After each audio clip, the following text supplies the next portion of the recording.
Nous, en tant qu'Arabes et musulmans, on n'a absolument pas de problème avec quiconque, ni avec nos frères chrétiens, ni avec les juifs.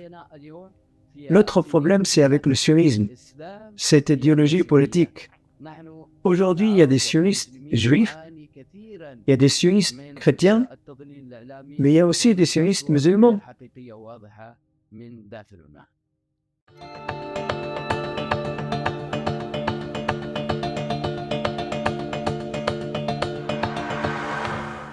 Cheikh Nawaf, bonjour, bienvenue en Belgique. Est-ce que vous pouvez vous présenter succinctement? Merci beaucoup, je suis très heureux d'être en Belgique, très heureux de rencontrer des parlementaires européens. En tant que chef d'une grande tribu syrien, en tant que Syrien, en tant que président de parti Le Peuple, un parti politique syrien.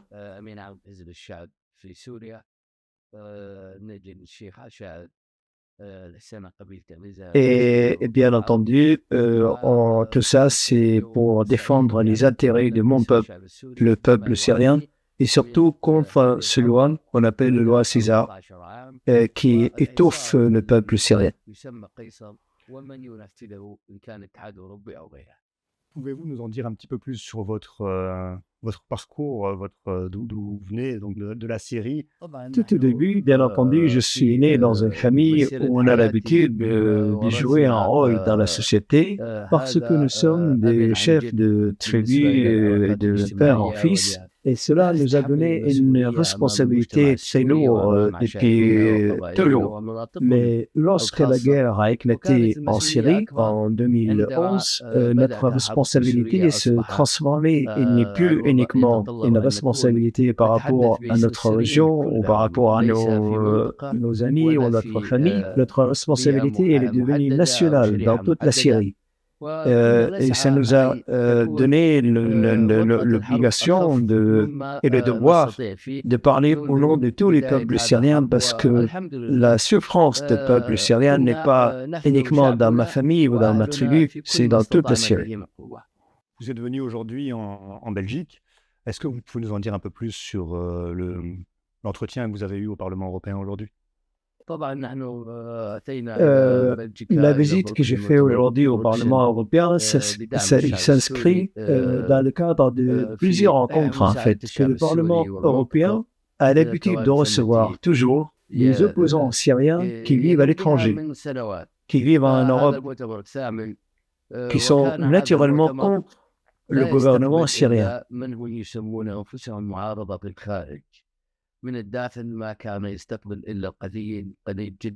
Aujourd'hui, c'est pour la première fois que le Parlement européen nous a reçus en tant que Syriens de l'intérieur de la Syrie, en tant que Syriens tout simplement qui ne sont pas contre leur gouvernement.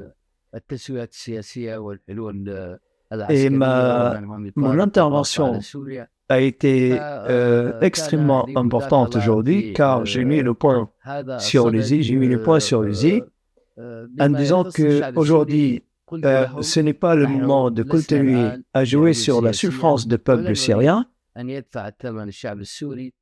Ce n'est pas aujourd'hui qu'on va continuer 15 ans après à exposer nos différences devant les Européens. Aujourd'hui, nous devons vraiment, en tant que Syriens, si on aime notre patrie, si on aime le peuple syrien, à parler d'une seule voix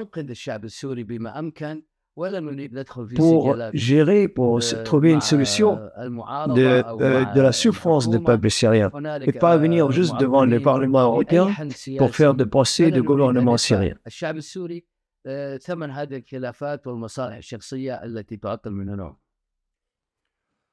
Pensez-vous qu'il y a eu un basculement dans la politique étrangère européenne pour qu'aujourd'hui, 15 ans après, il y ait que vous soyez invité?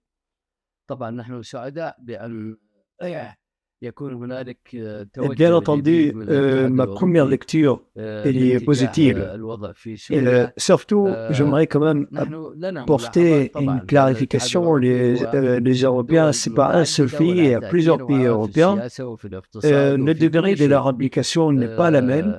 Leur rejet ou adhésion à la politique syrienne n'est pas du tout la même. Il y a 2 mois, j'étais en Grèce pour remercier la Grèce au nom du peuple syrien d'ouvrir son ambassade en Syrie après de longues années de rupture. Et j'ai discuté avec les Grecs.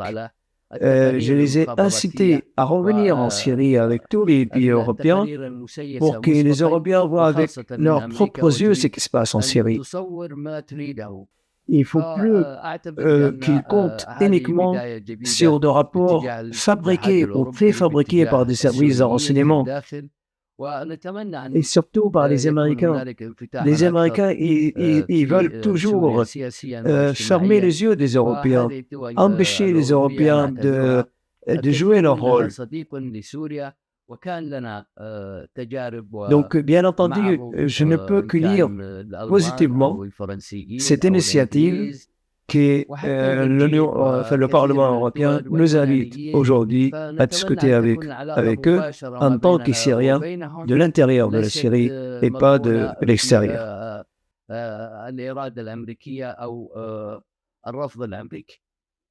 Je voudrais préciser quand même, quand on parle de l'Europe ou de l'Occident, nous parlons du gouvernement européen. Le peuple européen, on n'avait jamais un doute de son humanisme, de son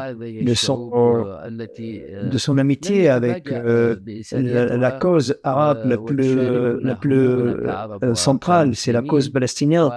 On a vu depuis 7 mois le peuple européen, comment il manifestait par des milliers de personnes dans la rue de Paris ou de Londres ou de Bruxelles. Ils ont été vraiment contre la volonté de leur gouvernement. Ils ont manifesté leur amitié pour la cause arabe principale qui est la cause palestinienne. C'est pour ça que je voulais rajouter cette précision qui pour eux, on sait toujours faire la différence entre l'Europe de gouvernement qui sont suiveurs des États-Unis et l'Europe de peuple qui sont réellement humains et ils savent parfaitement à qui donner leur voix. J'ai une question un peu particulière. Qu'est-ce qui, selon vous, devrait être connu de tous, mais qui n'est connu de personne? Donc d'abord, en ce qui concerne ce qui se passe en Syrie, je voudrais redire avec force et conviction tout ce que les Européens savent à peu près, ou ils ont des doutes peut-être. Cette guerre qui a commencé en Syrie en 2011, ça a été totalement planifié, orchestré, financé par les Américains et leurs sbires et leurs alliés dans le monde. Ils ont envoyé de l'argent, ils ont envoyé des mercenaires, ils ont commencé à payer des gens pour sortir manifester contre l'État syrien, demandant dans la rue pour faire tomber le gouvernement syrien, le président syrien. Et ça, aujourd'hui, 15 ans après, il ne devrait rester à personne. Il faut que les gens vraiment puissent être convaincus de ce qui s'est passé.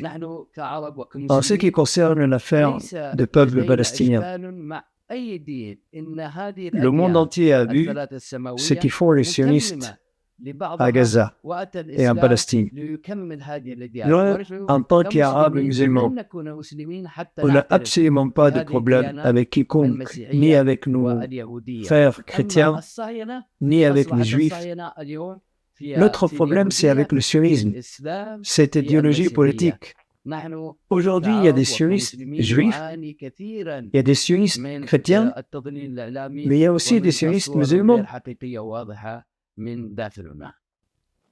y a des sionistes musulmans absolument parce que ceux qui soutiennent Israël dans le monde arabe, pour nous, sont des sionistes. Parce que c'était l'idéologie politique et ça n'a rien à voir avec la religion juive. Donc nous, on s'adresse au monde entier. Le sionisme est destructeur. Les religions n'ont rien à voir avec cette idéologie politique colonialiste, téléguidée par l'impérialisme américain et le sionisme international. Donc nous, on appelle les gens à rester proches de la vérité et combattre le lavage du cerveau et la propagande médiatique. Merci pour ce résumé. Est-ce que vous auriez un proverbe arabe qui s'appliquerait à la situation, qui pourrait faire réfléchir sur la situation? J'ai un petit proverbe, qui est très simple, mais qu'on le répète tous les jours dans notre jargon en langue arabe. La maison est la maison de notre père, de nos ancêtres, mais les autres viennent pour nous déloger de cette maison. C'est ça la situation des Palestiniens aujourd'hui. C'est la maison de leurs ancêtres, la Palestine. Et si je peux, moi, en tant qu'interprète, le Cheikh Nawaf, rajouter juste un petit mot, parce qu'il m'excite là. C'est vrai que si on regarde, depuis 7000 ans jusqu'à aujourd'hui, 7000 ans, les Juifs étaient là parmi les autres. Leur règne a duré peut-être 200 ans. Qu'est-ce que c'est 200 ans par rapport à 7000 ans? Pas grand-chose. Donc, le proverbe de Cheikh Nawaf, Al-Bayt, Bayt Aboula, c'est la maison et la maison de notre père, de notre grand-père, de nos ancêtres, et ces étrangers viennent de l'Europe et des États-Unis pour nous déloger. C'est plutôt limpide. Merci, shukran. Je vous remercie beaucoup, je remercie Kiros, cette voix de la vérité. Mon frère Adnan Azam, c'est-à-dire moi, m'a parlé beaucoup de vous. Donc, je vous remercie beaucoup. Et moi, à mon tour, je remercie notre ami Dominique Moyard qui est sur la technique aujourd'hui. Il a démarré une nouvelle amitié. Donc, merci beaucoup à vous tous.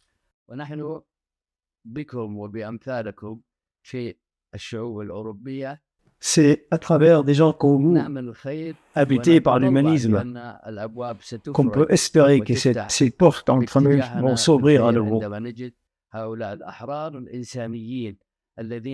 Et comme il a dit l'imam Ali, qui est un imam très très important dans l'islam, celui qui n'est pas ton frère dans la religion, il est aussi ton frère dans l'humanité. Donc, on vous remercie beaucoup et on vous attend en Syrie. شكرا. شكرا وأنتم الأحرار وأنتم الإنسانيين والأبطال. شكرا.